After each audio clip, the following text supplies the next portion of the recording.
My name is Dyuti Chakravarty, and I'm a postdoctoral researcher on this HEA-funded project titled Women of the Borderlands, a walking biographical study of women's everyday lives on the UK-Irish border. This project is being led by Dr. Theresa O'Keefe at UCC Sociology and Criminology, in collaboration with our co-PI, Dr. Niall Gilmartin, at Ulster University. Just to give you an overview of the project, there has been a plethora of research on the UK-Irish border, but research from a gender perspective has been rather scarce. And this is symptomatic of a wider neglect of rural women's experiences on this island. And there's also been little feminist analysis of the border, with some exceptions on studies done on state violence. So one of the most key papers would be Begonia Arrijaga's paper titled What the Border Hides, where she describes the experience of her crossing the border with Republican feminist activists after attending an organizing meeting in Dublin, and the experience of being strip searched at the border. There's been some work done by Harrison Healy, which was published in 2001, and this work was commissioned by the Women's Centre in Derry. Theresa herself, she's written a bit on the border herself. And there's some work done on abortion and reproductive rights, looking at the effects of the border on that. So what we're trying to do is we seek to understand through this project how women navigate the border in their everyday life, and look at how the border restricts and shapes their movements due to concerns around security, relationship networks, work, and so on. In terms of our research methodology, we till now have collected 51 biographical a combination of walking and other mobile interviews with women living in these border areas. We've used participant maps in a counter mapping exercise, and we've also collected photographs during the process of conducting these walking mobile interviews. So some of the themes that are arising are in terms of how women define the border, how they navigate the border, concerns around policing of the border, and so on. We have some presence on social media where we share pictures from the field.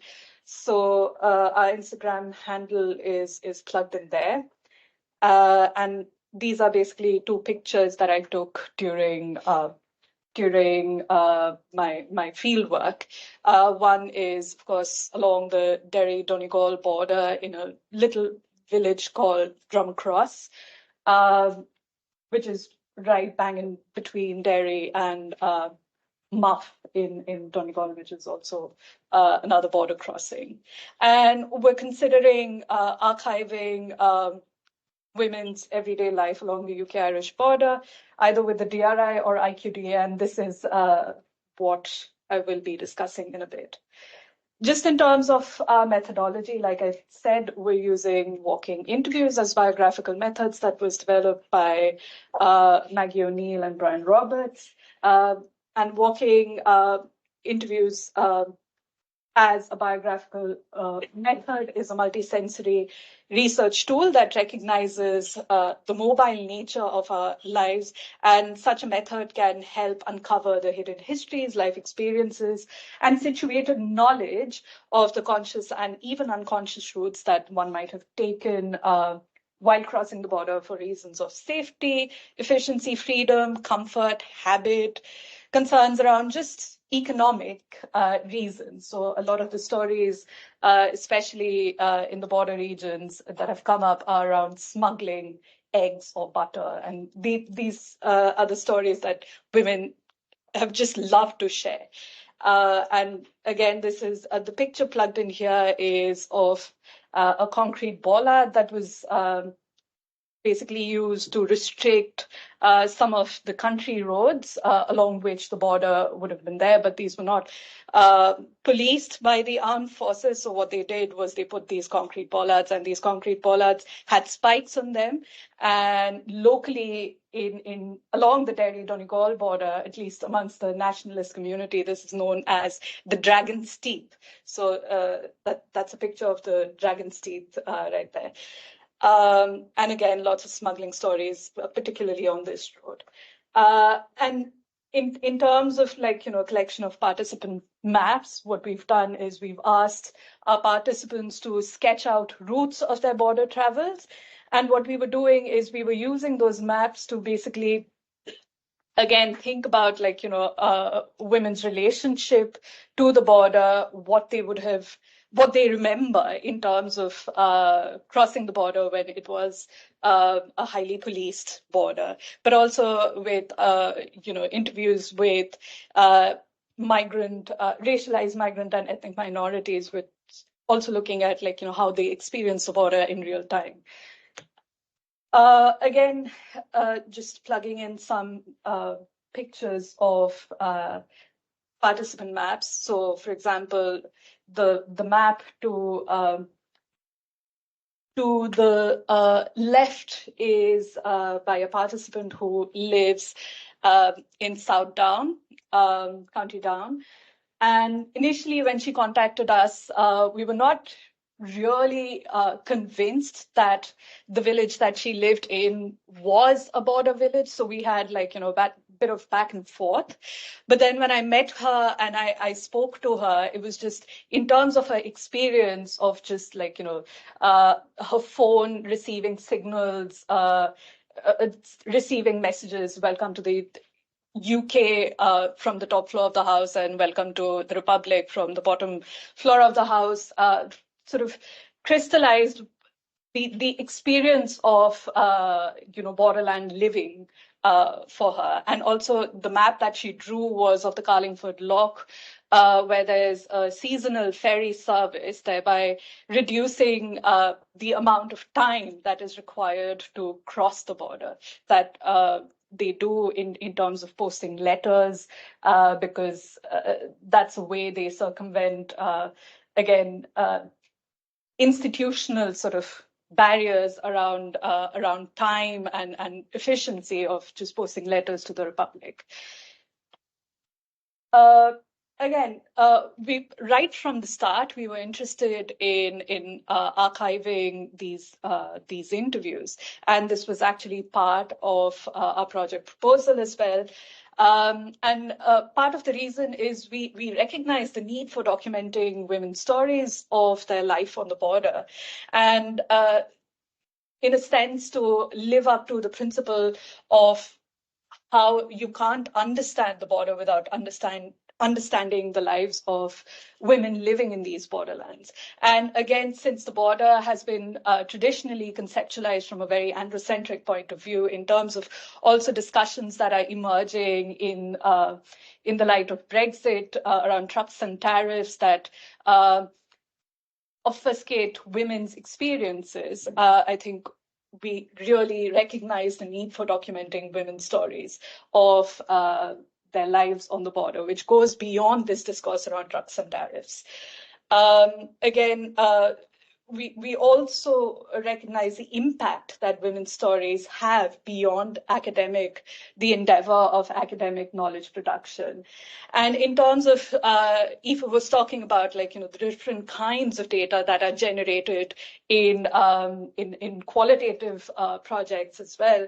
So we've been generating these very different and textured forms of data in the form of field notes, in the form of photographs that have been taken during the mobile interviews, in terms of just the audio, and the different textures in the audio as well, depending on where we are doing the interview.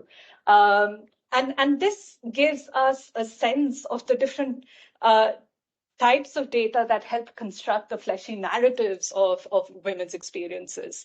And definitely one of the reasons why we were also interested in having an archive was to make it accessible, make these stories accessible to the wider community that these stories were coming from. Now, in order to, again, we came up with a few challenges along the way, though we were right from the get-go, we were pretty confident that we wanted to make our data available and create this digital archive of women's stories. But again, there was a conflict between the priorities for the archive and the priorities around primary data collection.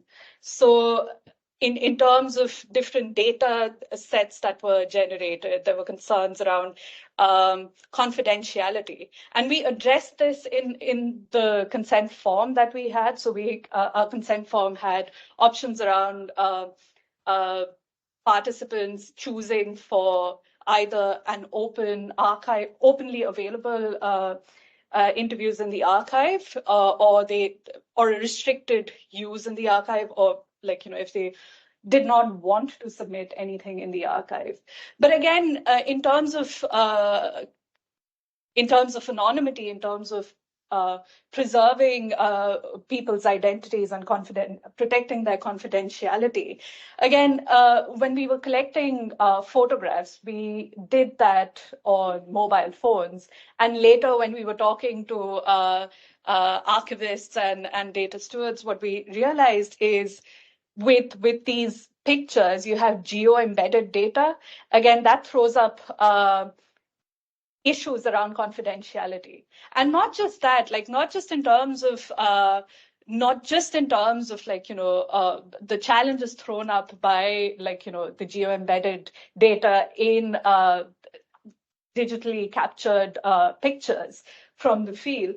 Also in tight-knit rural communities, when you're sharing someone's interview, it's very difficult to protect their anonymity because these stories would be widely known at times, or at least there'll be wider recognition of, and so that throws up challenges around protecting anonymity.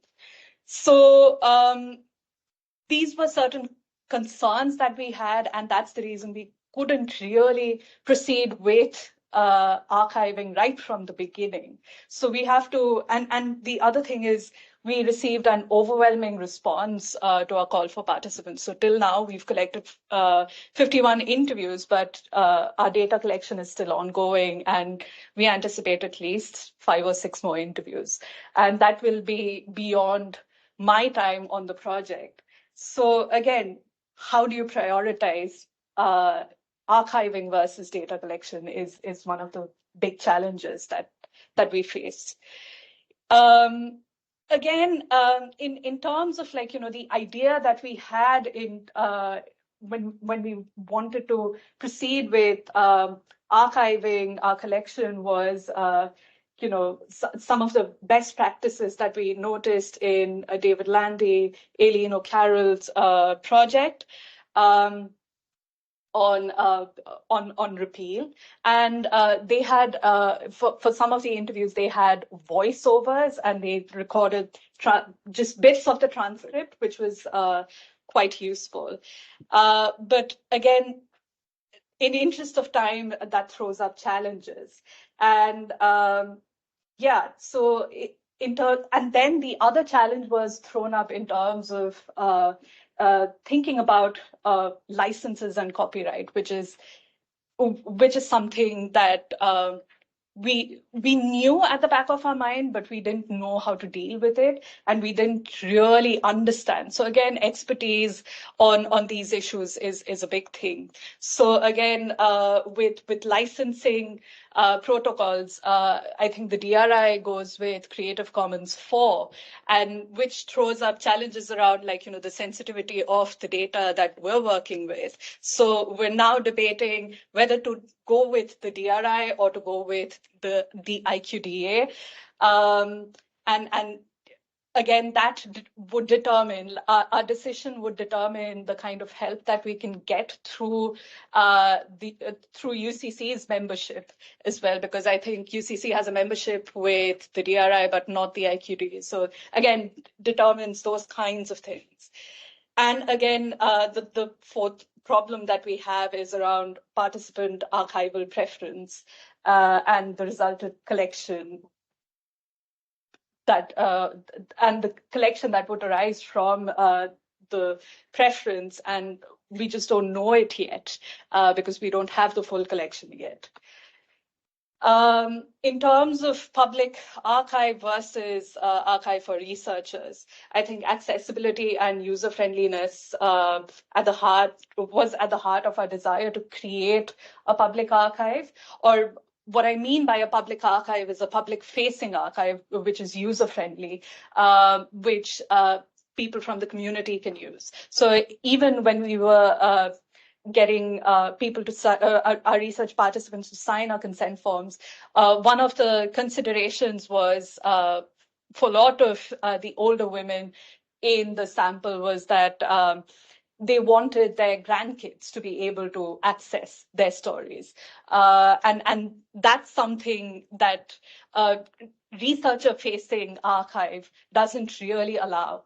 And so these are the considerations around accessibility, reusability that we are faced with in terms of thinking about the process of constituting the archive.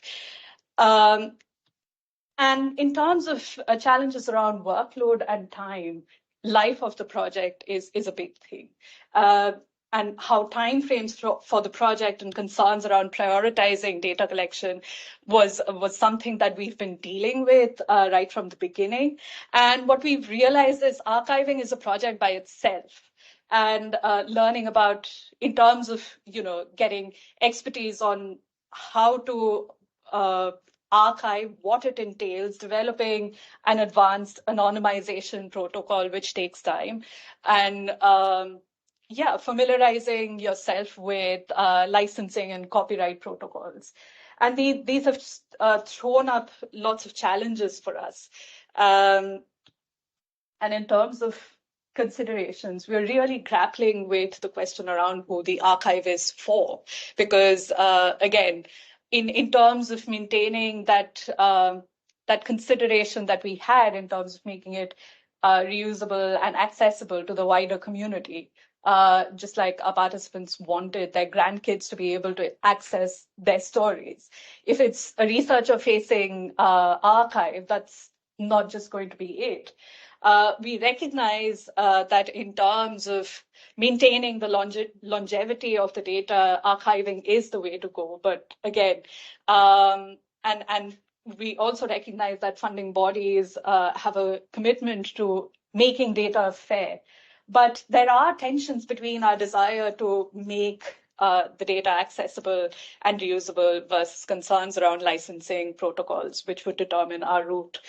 And again, in terms of, because I spoke about licensing and copyright issues, again, in terms of our duty of care and ethics, there are concerns around confidentiality that we're grappling with, which would, again, determine what kind of licensing or copyright we use. So these are the kind of barriers that we're grappling with. So, yeah, I have no answers.